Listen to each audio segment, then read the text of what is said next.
explain why this number and this number are composite number.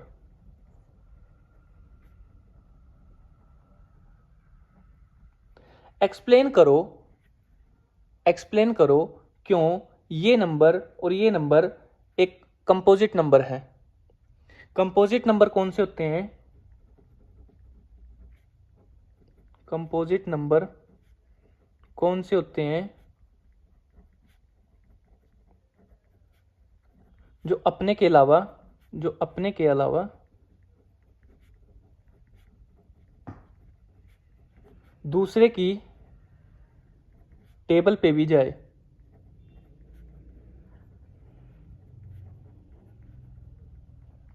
यानी जिसके more than 2 factor होते हैं।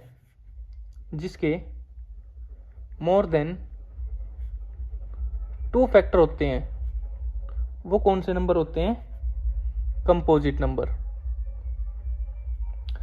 अब ये नंबर 7 इंटू 11 इंटू 13 प्लस 13। अब देखो 7 मल्टीप्लाई वाली एक टर्म है और प्लस के बाद वाली जो नंबर है वो अलग टर्म है, तो ये 2 टर्म होगी।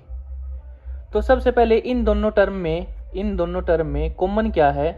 कॉमन है 13 हम कॉमन ले लेंगे। उसके बाद अंदर क्या रह गया? 7 रह गया, फिर 11 रह गया। 13 तो हमने बाहर ले लिया। अब बीच में क्या आ गया? प्लस। अब 13 तो हमने बाहर ले लिया, तो यहाँ क्या आएगा? 1। कई बच्चे क्या करते हैं, यहाँ पे 0 ले लेते हैं, 0 नहीं आता।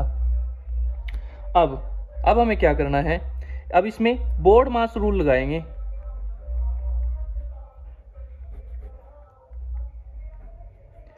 सेवन को मल्टीप्लाई करेंगे 11 से, 17 प्लस 1, 13 इंटू 78। अब 78 के हम क्या करेंगे? फैक्टर करेंगे। अब 78 के हम फैक्टर क्यों करेंगे? क्योंकि कंपोजिट नंबर के मोर देन 2 फैक्टर होते हैं, इसलिए हमें इसके जितने फैक्टर हो सकते हैं वो बनाकर दिखाने हैं। तो 13 इंटू 78 के क्या फैक्टर हो सकते हैं? 13 इंटू 6। अब इस टर्म में देखो, इन नंबर्स में देखो, क्या और भी किसी नंबर के फैक्टर हो सकते हैं? हाँ, 6 के हो सकते हैं, 13 के नहीं हो सकते, और 13 के नहीं हो सकते, 6 के हो सकते हैं। फैक्टर कर लो, 2 इंटू 3, 2 3 जा 6 के दो फैक्टर हो सकते हैं। अब तो ये 13 इंटू 13 इंटू 2 इंटू 3, तो ये इस पूरी टर्म के मोर देन 2 से ज़्यादा फैक्टर हो गए। 1 2 3 4, तो इसके 4 फैक्टर हो गए। जिसके 2 से ज़्यादा फैक्टर होते हैं वो क्या कहलाते हैं? कंपोजिट नंबर होते हैं। तो ये कंपोजिट नंबर है।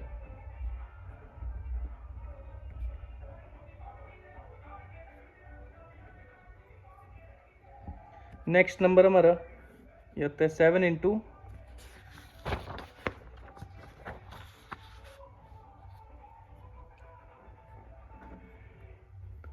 7 इंटू 6 इंटू 5,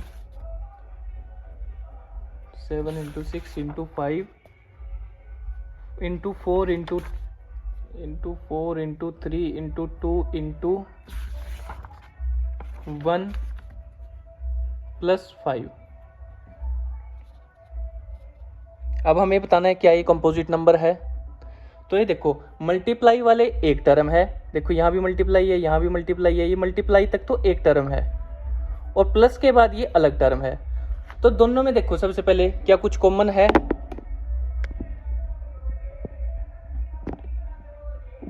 हाँ, क्या कॉमन है? 5 कॉमन है। 5 इसमें भी है और 5 इसमें भी है। 5 मैंने कॉमन लिया। अंदर क्या रह गया? 7 इंटू 6 इंटू 5 तो बाहर ले लिया मैंने। इधर क्या बचा? 4 इंटू 3 इंटू 2 इंटू 1 प्लस 5 बाहर कॉमन ले लिया तो यहाँ क्या बचा 1। अब क्या करेंगे 5 ऐसे रखेंगे, बोर्ड मास रूल लगाएंगे। सबसे पहले क्या करेंगे हम मल्टीप्लाई करेंगे। 7 6 जा 42 इंटू 4 3 जा 12 इंटू 2 1 जा 2 प्लस 1। अब 14 को 12 से मल्टीप्लाई करेंगे तो क्या आएगा हमारे पास 504 इंटू 2 प्लस 1। अब इसको यहाँ प्लस मत कर देना क्योंकि बोर्ड मास रूल लगेगा, तो अब प्लस नहीं होगी, पहले मल्टीप्लाई होएगी। 4 2 जा 8 0 5 2 जा 10 प्लस 1 1 0 0। अब इन दोनों को प्लस करेंगे 1 0 0 9। अब ये देखो 5 इंटू 1 0 0 9। अब ये देखो 1 0 0 9 के अब 1 0 0 9 के क्या क्या क्या फैक्टर हो सकते हैं, कितने फैक्टर हो सकते हैं इसके ज़्यादा फैक्टर नहीं हो सकते। इसके सिर्फ 2 ही फैक्टर हो सकते हैं, 1 और ये खुद। इसके सिर्फ 2 ही फैक्टर हो सकते हैं, या तो हो सकता है 1 और या ये खुद। कोई भी नंबर है उसके 2 फैक्टर तो होते ही होते हैं, 1 और इटसेल्फ। तो अब ये देखो, अब ये कितने हो गए 1 2 3। और कंपोजिट नंबर हम किसे बोलते हैं, जिसके मोर देन 2 फैक्टर, जिसके 2 से ज़्यादा फैक्टर होते हैं उसे हम कंपोजिट नंबर बोलते हैं। अब इसके कितने फैक्टर हो गए 1 2 3, तो ये क्या है, एक कंपोजिट नंबर है।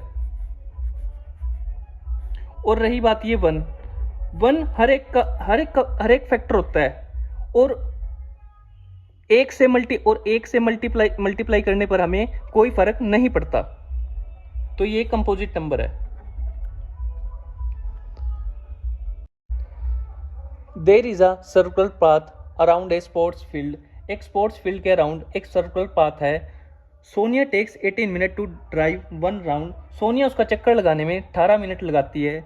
वाइल जबकि रवि टेक्स 12 मिनट, जबकि रवि सेम पाथ का चक्कर लगाने में 12 मिनट लगाता है। सपोज, मान लो, they both start at the same point and same time go in the same direction. मान लो वे दोनों सेम पॉइंट से सेम टाइम से सेम डायरेक्शन से चक्कर लगाना शुरू करते हैं, तो how many minute will they meet again at the starting point. तो वह कितने समय बाद वे आपस में स्टार्टिंग पॉइंट पे मिलेंगे। मान लो ये स्पोर्ट्स फील्ड है,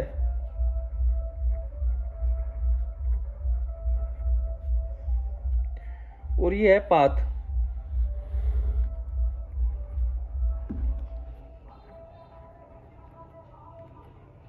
ये स्पोर्ट्स फील्ड है और ये पाथ है।